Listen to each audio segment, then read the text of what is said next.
Assalamualaikum warahmatullahi wabarakatuh. Alhamdulillahilladzi khalaqal mauta wal hayata liyabluwakum ayyukum ahsanu amala. Wa huwal azizul ghafur. Asyhadu an la ilaha illallah wahdahu la syarika lah. Wa asyhadu anna Muhammadan abduhu wa rasuluhu la nabiyya ba'dah. Allahumma shalli wa sallim wa barik ala sayyidina Muhammadin wa ala alihi wassallallahu wasallam ajma'in, amma ba'd. Bapak Ibu saudara sekalian, jamaah salat Isya yang berbahagia, bersyukur senantiasa kita panjatkan kehadirat Allah Subhanahu wa taala atas limpah karunia nikmat anugerahnya, sehingga pada kesempatan malam yang berbahagia kali ini kita masih bersama-sama dimudahkan oleh Allah Ta'ala untuk memakmurkan mushola kita ini dengan sholat isya berjamaah, dan kemudian kita lanjutkan yaitu dengan ngaji bersama tafsir Al-Quran. Salawat dan salam semoga melimpah curahkan kepada junjungan kita Nabi Muhammad Sallallahu Alaihi Wasallam beserta para keluarga, para sahabat, dan para pengikutnya yang setia hingga yaumul kiamat. Dan semoga kelak di hari kemudian syafaatul uzma beliau untuk kita sekalian selaku umatnya. Amin ya rabbal alamin. Bapak Ibu saudara sekalian yang saya hormati, kita melanjutkan tafsir daripada surat At-Taghabun yang ditulis oleh Ustaz Abdul Rahman yang As-Sa'di. Saya baca ayatnya dulu. A'udzubillahi minasyaitonir rajim. Za'amal ladzina kafaru an lan yub'atsu qul bala wa rabbi latub'atsunna tsumma latunabbi'unna bima 'amiltum wa dzalika 'ala Allahi yasir. Terjemahan perkataannya, za'amal ladzina, za'ama telah menyangka, mengira, alladzina orang-orang yang kafaru, mereka kafir, mereka ingkar. Jadi orang-orang kafir itu menyangka, mengira bahwa mereka adalah alayyub'atsu, mereka tidak dibangkitkan ketika hari kiamat itu. Qul, katakanlah Muhammad, bala, ya tidak, ya. Ini artinya adalah menunjukkan penolakannya. Wa rabbi latub'atsunna, wa rabbi, dan Tuhanku, latub'atsunna, sungguh akan membangkitkan kalian, summa latunabba'unna, ya, sungguh kalian pun nanti akan diberitahukan bima amiltum, apa yang kalian kerjakan. Wa dzalika, yang demikian itu, Allah, bagi Allah adalah yasir, sangat mudah. Jadi makna mudahnya adalah orang-orang kafir, orang-orang yang tidak percaya adanya Allah, itu menyangka bahwa mereka itu tidak dibangkitkan oleh Allah Ta'ala. Nabi Muhammad SAW diperintahkan oleh Allah untuk mengatakan bahwa kalian akan dibangkitkan, bahkan nanti akan dipertontonkan, akan diperlihatkan, akan dipertunjukkan bima amiltum, apa yang telah kamu lakukan kelak, atau istilahnya dulu ketika di dunia. Wa dzalika 'ala Allahi yasir, dan hal semacam itu bagi Allah adalah mudah. Baik, saudara yang saya hormati, mari kita lihat tafsirnya. Yukhbiru ta'ala an inadil kafirin. Allah Ta'ala mengabarkan kepada orang-orang yang menolak, yang ingkar, yang menentang. Wa za'amul batil, dan Allah mengabarkan pula tentang persangkaan mereka yang batil, yang salah. Wa takdzibuhum bil ba'ts, yang mana mereka ini adalah mendustakan dengan adanya hari kebangkitan. Bi ghairi ilmin wa la hudan wa la kitabin munir. Ya, mereka mendustakan, mereka mengingkari, mereka tidak percaya adanya hari kiamat. Itu tidak memiliki ilmu, tidak punya dasar ilmiah, ya, tidak mendapatkan petunjuk dan tidak berdasar kepada kitab yang memberikan penerangan. Maka fa'amara asrafu khalqihi ayyuksima bi rabbih, ala amma ba'athu ala ba'thihim, ya. Maka kemudian Allah perintahkan kepada manusia paling mulia di hadapan Allah Ta'ala, yaitu Nabi Muhammad SAW, untuk memberi kabar tentang bagaimana Allah membangkitkan kembali mereka itu. Wa jazaihim, dan Allah akan memberikan jaza. Jaza itu adalah balasan. Allah akan berikan balasan kepada mereka bi amalihim, dengan amal-amal mereka al-khabithati, yang jelek. Wa takdzibihim bil haqqi, yang mana telah mendustakan bil haqqi, dengan hari kebenaran, yaitu hari kiamat tadi. Baik, jadi Bapak Ibu hadirin rahimakumullah, karena Rasulullah menghadapi orang-orang kafir, orang-orang ingkar, orang yang tidak percaya adanya hari kebangkitan, maka Allah perintahkan kepada Nabi yang mulia, Nabi kita Muhammad SAW ini, untuk memberitahu, untuk menyampaikan, yaitu dengan yuksimu birobihi, dengan Allah bersumpah, ya, bahwa mereka itu nanti akan dibangkitkan. Tidak hanya dibangkitkan, tapi juga akan diberi jaza, akan diberi balasan amal-amal yang telah dilakukan, terutama adalah kejelekan-kejelekan amalnya, yaitu mendustakan hari kiamat. Wa dzalika 'ala Allah yasir, dan yang demikian itu bagi Allah mudah. Ya, karena Allah ini adalah Tuhan semesta alam. Kalau hanya sekedar membangkitkan yang dulunya sudah ada menjadi ada lagi, lebih mudah. Allah itu bisa mengadakan sesuatu yang belum ada, apalagi yang pernah ada kemudian dihidupkan kembali jadi ada. Mudah bagi Allah, yasir itu mudah. Fa innahu wa in kana 'asiran bal muta'adziran bin nisbatil haqq. Jadi ini kalau dikatakan susah atau berat itu kalau dinisbatkan atau kalau dipandang dari sisi makhluk. Ya, fa in qawahum kulluhum law istamati ala ihya'i mayyit wahid ma qatalu waladika. Kalau seandainya ini dinisbatkan atau disandarkan kepada manusia, semua manusia berkumpul untuk menghidupkan satu manusia yang meninggal saja, itu maqadaru ala dzalik, tidak mampu, tidak kuasa, tidak bisa. Wa amma Allah Ta'ala fa innahu idza arada amra fa innama yaqulu lahu kun fayakun. Adapun kalau Allah Ta'ala, kalau seandainya Allah itu idza arada amra, yaitu menginginkan sesuatu perkara, fa innama, maka sesungguhnya yaqulu, Allah hanya mengatakan dengan perkara tadi, dengan kalimat kun fayakun, jadilah, maka akan terjadi. Itulah kemahakuasaan Allah. Kalau menghendaki sesuatu terjadi, mesti akan terjadi. Saya sedikit perlu mengulas tentang makna kun fayakun dari sisi tafsir. Jadi kun itu perintah Allah, jadilah. Fayakun, maka kemudian terjadi. Dari sisi bahasa, yakun itu bermakna fi'il mudhari'. Fi'il mudhari' itu dalam bahasa Inggris namanya present tense, ya, present tense.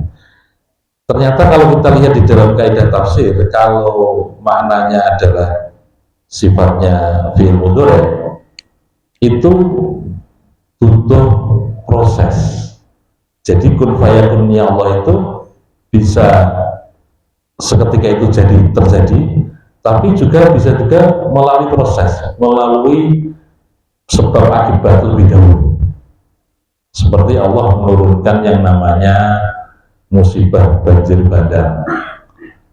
Kun fayakunnya Allah itu bagaimana? Tetap melalui adanya proses yang namanya pengrusakan lingkungan alam, atau istilahnya penebangan hutan misalnya.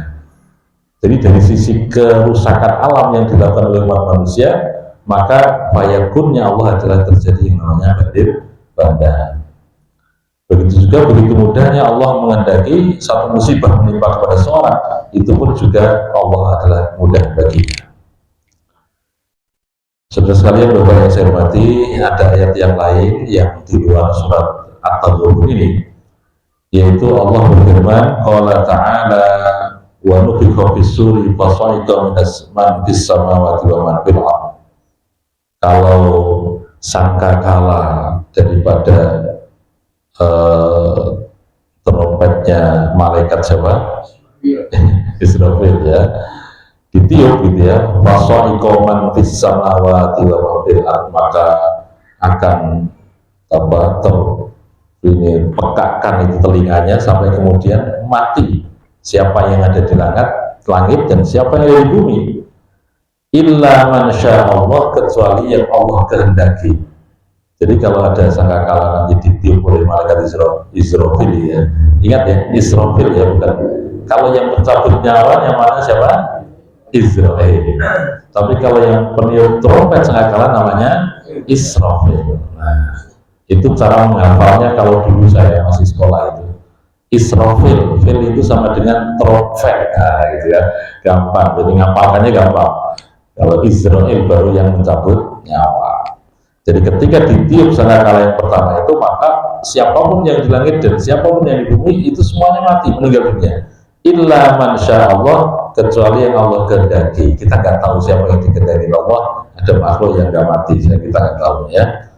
Summa nufikha fihi ukhra fa idahum qiyamun yanzurun. Maka kemudian ada tiupan sangkakala yang lainnya, yaitu yang kedua kalinya, fa idahum qiyamun yanzurun. Maka seketika itu mereka itu qiyam, mereka itu berdiri, manusia itu semuanya bangkit kembali, yang turun, dan mereka kemudian menunggu antrian. Ya, artinya apa? Berbondong-bondong menuju kehadiran Allah Subhanahu wa taala, dikumpulkan di satu tempat yang dikenal dengan sebutan padang mahsyar. Dikumpulkan semua manusia. Baik, Bapak sekalian saya hormati, maka kemudian setelah ayat yang ke-7 masuk ayat yang ke-8. Bagaimana ayat yang ke-8? Allah berfirman, fa'aminu, maka dari itu berimanlah kalian semuanya. Setelah Allah menjelaskan tentang hari kebangkitan, setelah Allah menjelaskan tentang manusia dibangkitkan ulang kembali, ya, maka perintahnya adalah fa'aminu, berimanlah kalian. Tapi kita perlu melihat ya, ada ayat yang dalam surat Yasin itu, coba orang kafir itu mempertanyakan gimana. Coba yang hafal surat Yasin, biasanya kalau tahlilan itu kan ada bacaan Yasin sampai hafal itu. Kalau di tempat saya di RT Kedawang itu setiap malam Jumat kan awal tahlilan Yasin apa. Jadi ketika mereka baca Yasin tahlil, saya lihat tetangga saya itu pada nggak bawa ini. Saya pikir kok ternyata hafal. Mereka itu apa? Karena dibaca oleh setiap malam Jumat. Nah, ya, coba mari kita lihat surat Yasin itu ada kalimat begini. Wa rabbalana mathalan wa nasiya khalqa qala may yuhyil 'idhama wa hiya ramim. Mereka bertanya, may yuhyil 'idhama wa hiya ramim, siapa yang akan menghidupkan yang namanya tulang berulang ini yang sudah hancur begini, siapa? Nah, ini orang kafir, nggak percaya. Makanya kita pernah dengar cerita bagaimana awalnya dakwahnya Rasul secara terang-terangan. Jadi Bapak Ibu yang saya hormati, ketika Rasul masih berada di kota Mekah, dakwahnya itu kan pertama kali sembunyi-sembunyi, door to door, ketemu temannya, ketemu tetangganya, terutama yang paling dekat di rumah tangga beliau, istri beliau, siapa namanya? Siti Khadijah. Kemudian sepupunya beliau yang ikut sama Rasulullah siapa? Ali bin Abi Thalib. Ya. Kemudian anak angkatnya Rasulullah. Jadi dulu itu seorang budaknya Siti Khadijah, kemudian diberikan kepada Rasulullah, terus diambil menjadi anak angkat. Siapa dia? Zaid bin Harisah. Ya, dan temannya Abu Bakar Siddiq. Nah, jadi itu namanya face to face, door to door, sembunyi-sembunyi masih kurang lebih 3 tahun. Nah kemudian setelah 3 tahun masa sembunyi-sembunyi tadi, Allah perintahkan untuk mulai dakwah terang-terangan. Bagaimana mengawal dakwah terang-terangan? Maka kemudian Rasul berada di Bukit Sofa ya. Saat itu kemudian mengumpulkan kaum Quraisy, Beliau memanggil dengan mengatakan, wahai kaum Quraisy, berkumpul di sini. Wahai Bani Hashim, wahai Bani Abdul Manaf, semuanya berkumpul di sini. Karena Nabi dijuluki Al-Amin, apa Al-Amin artinya? Dapat percaya. Maka ketika mengundang, ketika ngajak itu semuanya berkumpul.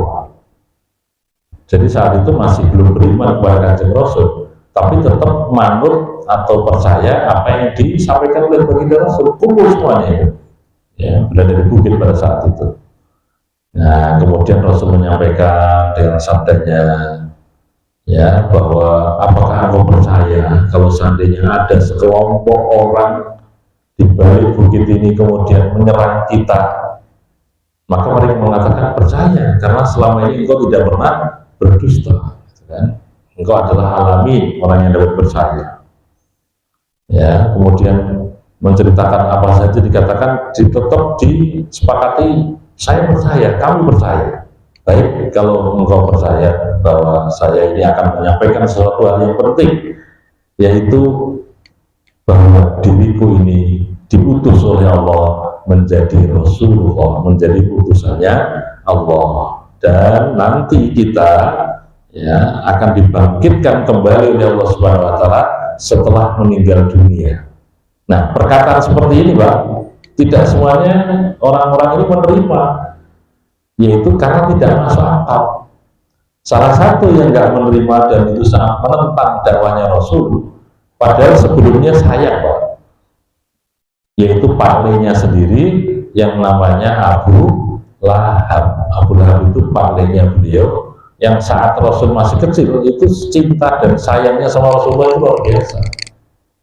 Ya, bahkan kalau kita lihat ketika masih bayi itu Rasulullah ketika lahir itu kan istilahnya disusui oleh budak atau yang ikut Abu Lahab, namanya Thuwaibah.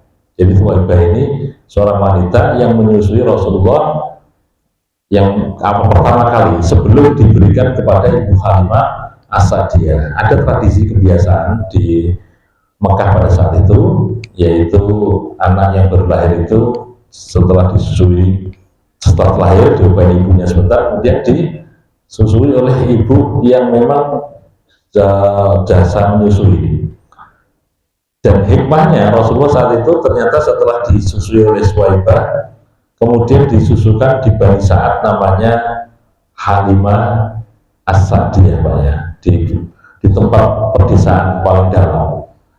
Tapi dalam catatan ahli sejarah ketika Rasulullah berada di kampung Bani Sa'ad ini, ternyata ada satu hikmah bahwa Rasulullah saat itu bisa menguasai yang namanya bahasa Arab yang fushah.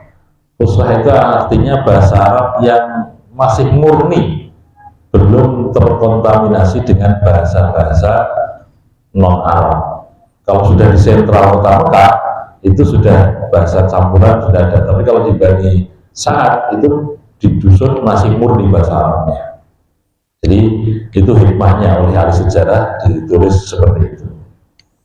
Makanya kalau kita lihat dalam sastra Arab itu ada bahasa Arab yang murni asli itu yang malah justru dari orang-orang pedesaan, yaitu dari suku namanya suku apa? Badui, Pak, ya. Nah, itu bahasa lughahnya, bahasa Arabnya itu masih fushah, masih asli, beda dengan yang sudah di kota, ya. Apalagi kalau sekarang itu kota internasionalnya Arab Saudi itu di mana? Di Jeddah, Pak, ya. Jeddah itu apa namanya, bahasanya sudah campuran, ya. Banyak serapan dari bahasa non Arab menjadi bahasa Arab. Seperti telepon itu kan bahasa Arabnya nggak ada, ya tetap telepon. Komputer itu nggak ada, Pak. Bahasa Arabnya apa? Ya komputer, ada U-nya. Orang Arab nggak bisa itu bilang komputer. Jadi bahasa-bahasa yang dari Eropa itu ya itu sesuai dengan TV bahasa Arabnya apa? At-televiziyun, kan repot gitu. Nggak bisa itu orang Arab bunyi TV itu nggak bisa. At-televiziyun, ya. Baik, jadi itu Rasulullah SAW saat itu ketika menyampaikan dakwahnya secara terang-terangan, Abu Lahab ini yang menolak. Kemudian beliau Abu Lahab ini mencari tulang belulang orang yang sudah meninggal, kemudian disampaikan kepada Rasulullah, ya Muhammad, apakah percaya kita ini tulang belulang seperti ini kemudian dibangkitkan oleh Tuhan kita Allah Ta'ala? Mereka tahu Pak, kalau yang menciptakan langit bumi dan seisinya itu yaitu Allah Ta'ala, ngerti mereka, tapi nggak percaya itu kalau istilahnya ini nanti akan dibangkitkan ulang. Makanya Abu Lahab mengatakan, apakah percaya kita tulang belulang seperti ini kalau mau dibangkitkan lagi? Tidak mungkin, tidak masuk akal. Makanya tadi dalam surat Yasin apa? Wa qurbalana masalah wa nasiya khalqa qala may yuhyil idama wa ya rabbul yuhyihal ladzi. Siapa sih yang bisa membangkitkan kembali, menghidupkan kembali tulang belulang yang sudah hancur seperti ini? Itu. Baik, hadirin rahimakumullah, mari kita lanjutkan ayat berikutnya. Oleh karena itu, supaya kita ini meyakini lebih kuat tentang adanya di kiamat, Allah berfirman di sini, fa'aminu billah, berimanlah kalian kepada Allah, wa rasuli dan rasulnya yaitu Nabi Muhammad, wa nur dan cahaya yaitu Al-Quran, alladzi anzalna yang telah kami turunkan, kata Allah, wallahu bima ta'maluna khabir, dan Allah adalah mengetahui apa yang kamu lakukan, ya, semuanya adalah khabir. Allah adalah al-khabir, yaitu yang maha mengetahui. Jadi cara menyelesaikan bagaimana supaya kita ini imannya tawakkuf dan kuat, ya beriman dengan sungguh-sungguh kepada Allah dan mengimani adanya Rasul Muhammad SAW. Baik, mari kita baca tafsirnya. Lama dzakara ta'ala inkar man ankaral ba'ts, yaitu setelah Allah menjelaskan tentang pengingkaran orang yang mengingkari hari kebangkitan. Wa ana dzalika minhum wajibul kufru billah wa ayati, sehingga kekufuran inilah yang menjadikan atau mewajibkan mereka ini tidak percaya atau kafir kepada Allah dan ayat-ayat Allah.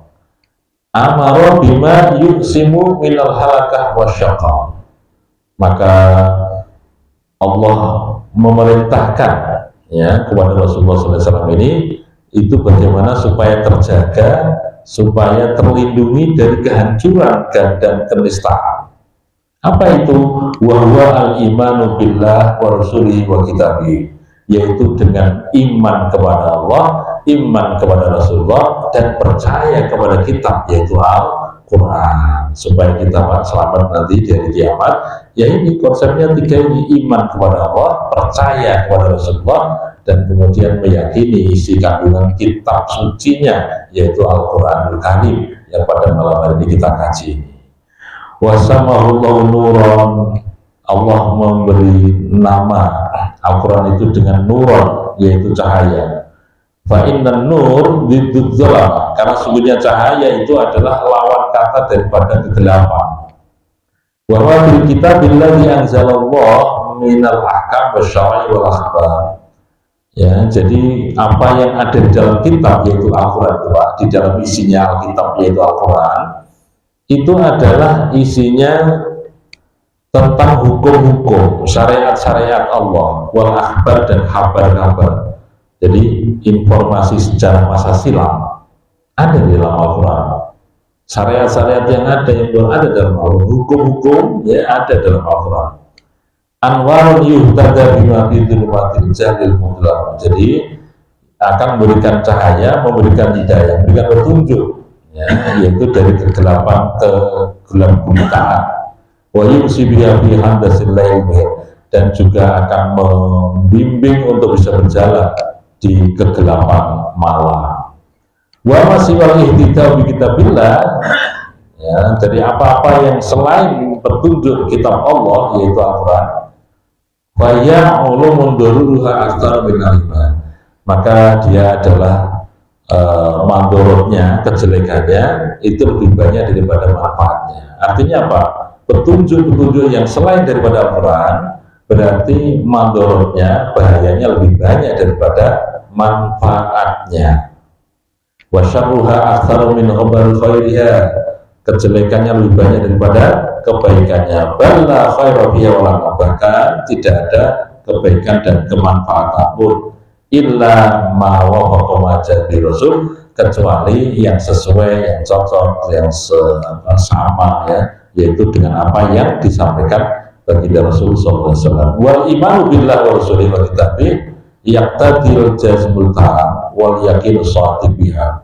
Jadi iman kepada Allah dan iman kepada Rasulullah, iman kepada kitab Allah itu membutuhkan yang namanya iman, penunaian kewajiban yang kokoh, yang semangat. Wal yakinu shadiq, dan yakin dengan kebenaran yang ada. Wal amal, dan beramal dengan apa yang diyakininya. Apa itu? Al imtithalul awamir wa ijtinabun nawahi. Memerintahkan kepada yang diperintahkan, menjalankan apa yang diperintahkan, dan menjauhi apa yang dilarang. Maksudnya Bapak yang saya hormati, bukti kita beriman kepada Allah, bukti kita beriman kepada Rasul, dan bukti kita menjalankan kitab Allah, berarti kita ini harus menjalankan apa yang diperintahkan Allah dan menjauhi apa yang dilarang oleh Allah Ta'ala. Wallahu bima ta'malun khabir. Allah itu mengetahui apa yang setelah kita kerjakan. Ya, apa yang dikerjakan itu Allah Maha mengetahui. Maksudnya apa? Allah akan berikan pahala, Allah memberikan jaza, Allah akan berikan balasan terhadap amal-amal yang kita lakukan, entah itu amal yang soleh maupun amal yang jelek, amal yang sayyi'ah. Baik, mari kita lanjutkan di ayat berikutnya. Yauma yajma'ukum liyaumil jam', dzalika yaumut taghabun. Wa may yu'min billahi wa ya'mal shalihan yukaffir anhu sayyi'atihi wa yudkhilhu jannatin tajri min tahtiha al-anhar khalidina fiha abada. Dzalikal fawzul 'adzim. Walladzina kafaru wa kadzdzabu bi ayatina ulaika ashabun nar khalidina fiha wa bi'sal masir. Baik, ini panjang, nanti saya singkat saja penjelasannya. Jadi yauma yajma'ukum, hari di mana kalian semuanya dikumpulkan, liyaumul jami', yaitu pada hari berkumpulnya kita ini di padang mahsyar. Dzalika yaumut taghabun, yaitu hari di mana at-taghabun itu ditampakkan kesalahan-kesalahan kita. Kenapa surat ini kok dikatakan surat at-taghabun? Karena ada di dalam surat ayat yang ke-9 ini, Pak. Karena nanti kesalahan-kesalahan kita ketika berada di padang mahsyar itu akan ditampakkan, ya, akan ditampakkan, perlihatkan. Oh, ini dulu ketika di dunia, misalnya mengganggu tetangganya. Oh, dulu di dunia ketika masih kecil ngambil mangganya tetangga. Biasa ya, kita dulu kecil kan, kalau di desa ya, saya ini orang desa, jadi kalau di desa itu kan apa namanya, istilahnya akrab dengan tetangga itu ya, kadang ngambil apa namanya mangga, tapi yang jatuh, kalau yang di atas nggak berani. Nah, itu. Jadi itu semuanya ditampakkan. Tapi kalau yang sifatnya jelek pun ditampakkan. Jadi kejelekan kesalahan kita di dunia itu akan ditampakkan. Itulah yang disebut dengan at-taghabun. Maka suratnya namanya at-taghabun. Wa may yu'min billah wa ya'mal shalihan. Barang siapa yang beriman kepada Allah dan beramal saleh, yukaffir anhu sayyi'atihi, maka Allah akan menghapus kejelekan-kejelekannya. Wa yudkhilhu jannatin tajri min tahtiha al-anhar, dan Allah akan masukkan di dalam surganya Allah yang mana mengalir di bawahnya adalah sungai, khalidina fiha abada, yaitu kekal di dalamnya. Dzalikal fawzul 'adzim, yang demikian itu adalah kemenangan yang besar, yang agung. Baik, walladzina kafaru wa kadzdzabu bi ayatina, barang siapa yang kafir, enggak percaya, berdusta dengan ayat-ayat Allah Ta'ala, ulaika ashabun nar, mereka pun akan dimasukkan di neraka, khalidina fiha, kekal di dalamnya, wa bi'sal masir, dan neraka itu adalah sejelek-jelek tempat. Yakni uzkuru yaumal jam'il ladzi yajma'u bil awwalin wal akhirin. Ingatlah, Pak, ini tafsirnya ya. Ingatlah kita semuanya ini bahwa ada satu hari di mana Allah akan mengumpulkan dari manusia al-awwalin, manusia yang pertama, wal akhirin, dan manusia yang terakhir. Wa qablu mawqifun hailan 'adziman, yang mana saat itu mereka itu berdiri, disejajarkan itu dengan penuh ketakutan. Ketakutan yang maha takut, istilahnya yang betul-betul dahsyat, karena akan bertanggung jawab di hadapan Allah Subhanahu wa Ta'ala. Ya, yaitu wala biyunabihum bima amilu, Allah akan mengabarkan, memberitahu apa yang mereka lakukan. Dan bagaimana ini yudhirul farqu wa tafawuq bainal khalaik, maka saat nanti dikumpulkan di pada mahsyar itu adalah bermacam-macam, beda antara manusia satu dengan manusia yang lain. Wa yurfa'ul aqwamu ila 'alil 'aliyyin, ada yang diangkat satu kaum di atas yang paling tinggi kenikmatan yang ada. Jadi kalau kita nanti dikumpulkan di pada mahsyar, itu ada beberapa kaum kelompok yang mana diletakkan di tempat yang paling sempurna atau yang paling tinggi derajatnya, gitu ya, termasuk kita insyaallah. Amin Allahumma amin ya. Tapi yaitu di filghurafil aliyat, di kamar yang aliyat, yang tinggi, yang indah, yang begitu luar biasa. Wal manazil murtafiyat, dan rumah-rumah yang begitu penuh dengan kemuliaan ya. Al mustamilah ala jamil ladzat wa syahwat, yaitu yang penuh dengan kenikmatan-kenikmatan dan keinginan-keinginan kita. Nah, itu namanya ada kelompok yang seperti itu. Tapi ada kelompok yang satu, apa itu? Wa yahbatu aqwamu ila asfali sabilin. Ada satu kelompok lagi yang diletakkan tempat yang paling rendah, yaitu penuh dengan azab siksa Allah, ya, penuh dengan kegelisahan, ya, kemudian penuh dengan apa itu al-huzn. Huzn itu merasa tidak nyaman, ya.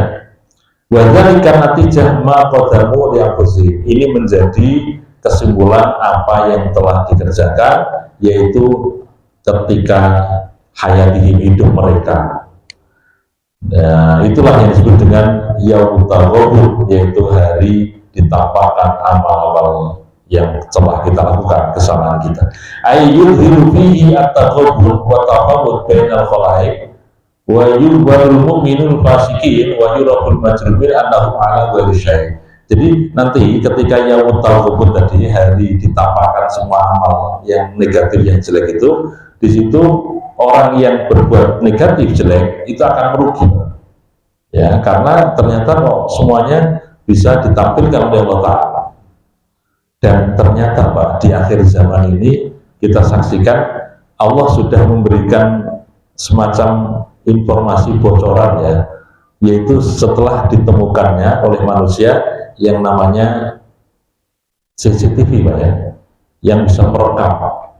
Jadi kalau saya bayangkan kalau di akhirat itu lebih canggih lagi, wong yang menakdirkan Allah Ta'ala.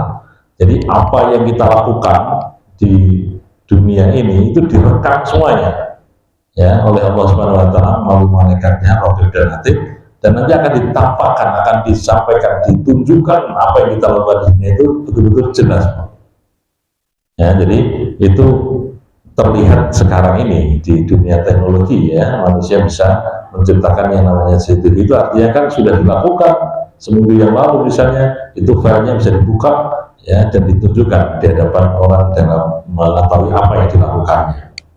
Baik, ini itu memberikan kemudahan sebenarnya bagi kita orang beriman, itu bisa membaca bahwa itulah yang namanya salah satu yang Allah berikan di dunia ini. Ternyata manusia bisa menciptakan alat, yaitu seminggu yang lalu bisa direkam dan kemudian bisa ditampilkan ulang. Baik, nah, dalam menghadapi masalah itu Allah mengatakan wa may yu'min billah wa ya'mal sholihan, barang siapa yang beriman pada Allah dan beramal soleh, itu Allah akan masukkan dalam surganya Allah Ta'ala, ya, dan kekal di dalamnya. Tapi barang siapa yang kufur, kafir, dan mendustakan ayat Allah, maka mereka akan masuk dalam neraka khalidina fiha, kekal juga di dalamnya, wa bisal masir, dan itu adalah tempat yang paling buruk. Bapak saudara ibu yang saya hormati, berikutnya ayat yang perlu kita pahami sebagai penutup pada pertemuan malam hari ini, yaitu yang bunyinya a'udzubillahi minasyaitonirrajim, ma asaba min musibatin illa biidznillah wa may yu'min billah yahdil qalbah wallahu bikulli syai'in alim. Jadi Bapak sekalian saya hormati, apa yang menimpa diri kita yang namanya musibah, itu semuanya adalah atas izin Allah Ta'ala. Jadi tidaklah menimpa yaitu suatu musibah kecuali semuanya atas izin Allah. Saya ulangi lagi makna mudahnya, apapun yang Allah timpakan kepada diri kita yang dikenal dengan musibah. Musibah itu kan pengertian sesuatu yang menimpa diri kita, yaitu sifatnya negatif dan musibah. Itu semuanya atas izin Allah. Ketika kita dipukul orang misalnya, ya, karena diizin oleh Allah, maka pukulan itu mengenai kita. Tapi kalau Allah nggak izini, nggak kena. Sama dengan ketika kita lihat cerita perang kemerdekaan, ya, ada Pak Yai yang ditembak nggak kena, ya karena Allah nggak izini. Ya, maka apapun semuanya musibah itu atas izinnya Allah. Termasuk serangan yang sifatnya goib, sihir misalnya. Kalau Allah izini ya kena, tapi kalau enggak ya enggak kena. Gitu kan? Makanya semuanya musibah itu datang kepada kita itu semuanya atas izin Allah. Wa may yu'min billah yahdi qalbah. Perhatikan, barang siapa yang beriman kepada Allah, maka Allah akan berikan petunjuk di dalam hatinya. Artinya bahwa yaitu diberi kekuatan, kekokohan iman, yaitu keiman kepada Allah Subhanahu wa taala. Jadi kalau kita ini kemudian suatu saat mendapatkan musibah, kemudian Allah akan kasih petunjuk itu langsung di dalam hati kita. Orang yang beriman akan mempercayai bahwa musibah yang ada itu adalah atas izin Allah dan itu adalah yang terbaik yang Allah berikan kepadanya, dan kemudian bisa mengambil hikmahnya akibat musibah yang ada itu. Wallahu bikulli syai'in alim. Allah adalah Maha mengetahui terhadap segala sesuatu apa yang dikerjakannya. Wa atiullah wa atiur rasul. Oleh karena itu taatlah kepada Allah dan taatlah kepada Rasul. Fa in tawallaitum fa innama 'ala rasulina al-balaghul mubin. Barang siapa yang berpaling, maka Rasul itu tugasnya hanya menyampaikan. Jadi bahwa saudara-saudara ibu yang saya hormati, Rasul itu memerintahkan kepada kita untuk taat kepada Allah dan kepada Rasulnya. Tapi kalau seandainya umatnya ini berbalik, maka Rasul itu tugasnya hanya menyampaikan. Seorang dai dakwah itu hanya disampaikan, sementara diikuti atau tidak itu bukan menjadi kewajiban kanjeng Rasul. Ya, Allahu la ilaha illahu wa 'ala Allahi falyatawakkalul mu'minun. Tiada Tuhan ya selain Allah, ya Allah adalah tiada Tuhan selain Allah, dan hanya kepada Allah lah mereka orang beriman bertawakal.